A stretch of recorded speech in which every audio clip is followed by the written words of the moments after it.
वरहमतुल्लाहि वबरकातुहू।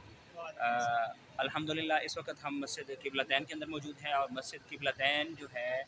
ये वो मस्जिद है जहाँ पर क़िबला तब्दील हुआ था। और पहले ये भी हम आपको दिखाते हैं कि जो पहला क़िबला था वो बिल्कुल ये आप देख रहे हैं इस वक्त, ये पहला क़िबला यानी इस तरफ बिल्कुल अपोजिट साइड पर,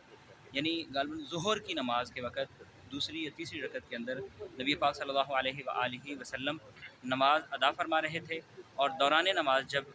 क़िबले की तब्दीली का हुक्म हुआ तो आपने अपनी जो है सफ़ों को चीरते हुए आप जो आखिरी सफ़ थी वो पहली सफ़ होगी और जो पहली सफ़ थी वो आखिरी सफ़ होगी। तो इस तरह जो है तमाम जो है जितने भी सहाबा कराम उस वक़्त नमाज के अंदर मौजूद थे वो तमाम के तमाम जो है वो उस वक़्त उसी तरह नबी पाक सल्लल्लाहु अलैहि वसल्लम को उसी तरह देखते हुए उन्होंने अपने क़िबले को तब्दील कर लिया। तो इस वक़्त अल्हम्दुलिल्लाह हम अपने तमाम हुज्जाज कराम के साथ हम मस्जिद क़िबलतैन के अंदर मौजूद हैं और अल्लाह रब्बुल इज़्ज़त से यही दुआ है कि अल्लाह करीम हमारी इन तमाम इबादात को अपने बारगाह आली में शर्फ़ कबूलियत इनायत फ़रमाए। जज़ाकुमुल्लाह खैरन।